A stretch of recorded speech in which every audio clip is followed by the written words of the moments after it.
महाराष्ट्राचे मुख्यमंत्री देवेंद्र फडणवीसजी हे विसरले असतील की ठाकरे ब्रँड हा कालही होता, आजही आहे आणि उद्याही राहील.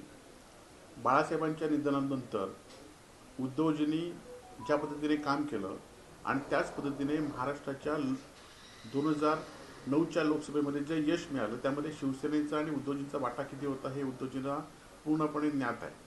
त्यानंतर झालेल्या विधानसभा निवडणुकीमध्ये सुद्धा बाळासाहेबांच्या निधनानंतर सुद्धा किंवा भारतीय जनता पार्टीने आमच्याशी ऐनवेळी युती तोडली तरी पण 63 आमदार हे बाळासाहेबांच्या नंतर उद्धवजींनी स्वतःच्या ताकदीवर निवडून आणलेले आहेत. हे संपूर्ण महाराष्ट्र करत आहेत. खरं तर आपण अनेक वेळा शिवसेना फोडण्याचा प्रयत्न केला, आज अनेक लोकांना आमिष देऊन त्यांना मुख्यमंत्री केलं, तरी पण शिवसेनेचा जो ब्रँड आहे, ठाकरे ब्रँड आहे, तो बाळासाहेबांनंतर उद्धवजी सक्षमपणे चालवत आहेत, आदित्यजी सक्षमपणे चालवत आहेत.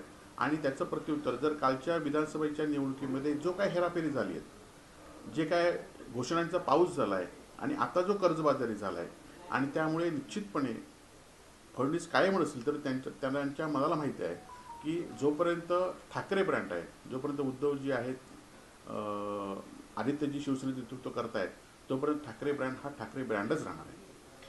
काल मीनाताई ठाकरेंच्या पुतळ्यावरती शाई फेक करण्यात आली, कसं बघता याकडे? आणि हे ठाकरेंचेच कार्यकर्ते असल्याचं असं सांगितलं जातं. नाही, खरं तर या सगळ्यांचा सखोल चौकशी चालू आहे आणि उद्धवजींनी सुद्धा सगळ्या कार्यकर्त्यांना, सगळ्या शिवसैनिकांना शांत राहण्याचं आवाहन केलेलं आहे आणि त्यानुसार शिवसैनिक शांत आहेत. योग्य पद्धतीने पोलिसांनी तपास करावा, परंतु या तपासामध्ये राजकारण करू नये. जसं रंगपेठ झाल्यानंतर आम्ही राजकारण केलं नाही, तसं तुम्ही पण या तपासामध्ये राजकारण करू नये एवढीच आमची अपेक्षा आहे. खरं तर 16 वर्षापूर्वी राणे आणि कदम हे कुटुंबीय स्वार्थासाठी एकमेकावर आरोप करत होते. स्वार्थासाठी त्यांनी अनेक पक्ष बदलले.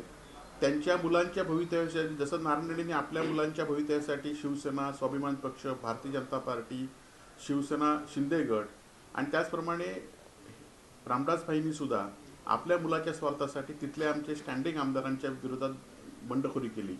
त्यानंतर आज आपल्या मुलाला मंत्री होण्यासाठी भांडून एकनाथ शिंदेकडनं मंत्रिपद घेतलं आणि त्यासाठी शिंदे गट निवडला. आणि त्यामुळे अशा ह्या राणे आणि कदम कुटुंब हे फक्त स्वार्थासाठी पक्ष बदलत आहेत आणि त्यांची नीतिमत्ता काय ही सगळी जनता जाणून आहे. त्यामुळे त्यांचं प्रेम आणि त्यांचं हे दुरा फक्त भांडणं ही स्वार्थासाठी होती हे लोकांना कळून चुकलंय. राहुल गांधी आज पत्रकार परिषद घेणार आणि त्या पत्रकार परिषद माध्यमातून हायड्रोजन बॉम्ब टाकण्याची शक्यता कसं बघता तुम्ही? राहुल गांधी ज्या पद्धतीने जो निवडणूक आयोगाचा त्यांनी अभ्यासपूर्ण विश्लेषण केलं आहे त्याच पद्धतीने एखाद्या विषयाचं ते अभ्यासपूर्ण विश्लेषण करतात आणि संपूर्ण देशाचं लक्ष याच्याकडे आहे. योगेश कदमांनी सीएम यांचे धन्यवाद मानले की पाणत रस्त्यासंदर्भात, या योजनेसंदर्भात कसं? मी योगेश कदमांना जाहीर आवाहन करतो की सिंधुदुर्ग जिल्ह्यातला पाणंद रस्ता एक तरी रस्ता दाखवा. एकही रस्ता या जिल्ह्यामध्ये पाणंद रस्त्याच्या स्कीममध्ये झाला नाही आणि त्यामुळे फक्त हे घोषणा आहेत, निवडणुकीसाठी घोषणा होत्या आणि त्यामुळे एकही रस्ता या सिंधुदुर्ग जिल्ह्यामध्ये पाणंद योजनेमध्ये झाला नाही.